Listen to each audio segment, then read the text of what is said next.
Hi everyone, Dr. Whit here, and today I saw a really interesting question pop up on my social media feed, and that question was, if I go see a chiropractor and I feel worse afterwards, what's going on? Now, the real question is, should they have been adjusted? So when someone comes into the chiropractic office, the main thing that we do as chiropractors is we adjust people. So we do spinal manipulation therapy, we do joint manipulation, and at chiropractic, Alameda Chiropractic and Ergonomics, what we're going to do is we're going to categorize people when they come in as either having a mobility problem or a stability problem. Now, with a mobility problem, we're finding that they have an area of the body, so either a joint, muscle, maybe they have a ligament tightness or some scar tissue. We're finding that an area of their body is not moving in the way it's supposed to move. And we're assessing each and every one of these things to identify what type of intervention, what type of treatment is going to be the best one for them.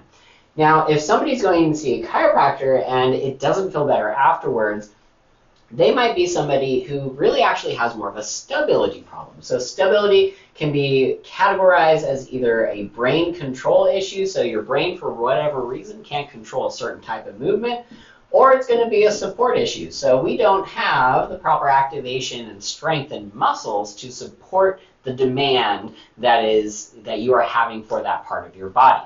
So if I have someone come in and I'm checking them out, they have low back pain, let's say for example, someone who has low back pain, and we're checking their mobility, and you know what, their low back actually moves pretty darn well. We really aren't seeing any dysfunction in how the low back moves. Then we're going to check out their stability as well. We get them up and moving, and we check and see what's going on with their movement.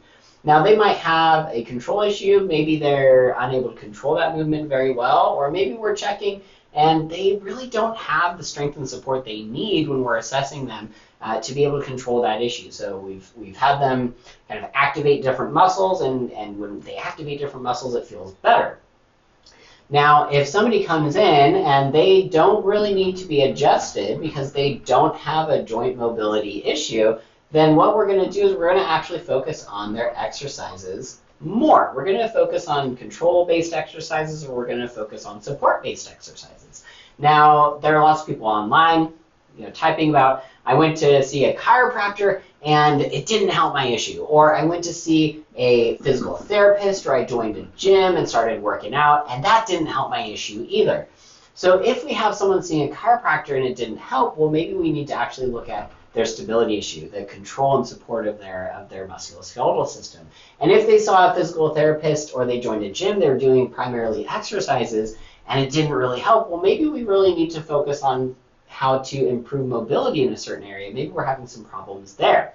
I've definitely seen patients come in, low back pain, and the issue isn't the low back, the issue is that their hip doesn't move properly. Well, if you're walking and you have to extend your hip every time you take a step, but you're not able to extend your hip, well, then you're going to be putting more pressure on your low back. Your low back is going to extend instead. So now we're putting a lot more stress on the low back, which leads to the pain, but we didn't need to adjust the low back because the low back was moving perfectly fine. We actually needed to get some control-based exercises for the hip, and we maybe needed to get some more activation for low back support. So if you've had any issues either going to physical therapy or going to see a chiropractor and it didn't help you, then hopefully this kind of explains why that might have been for your particular situation. So if you enjoyed this information, please like, follow, share, subscribe, share with your friends, all that good stuff. And if you like this, go ahead and watch some of my other videos where I explain other things that are going on with different aspects of your body. With that, of course, I always love talking with you, and I'll see you next time. Have a great one.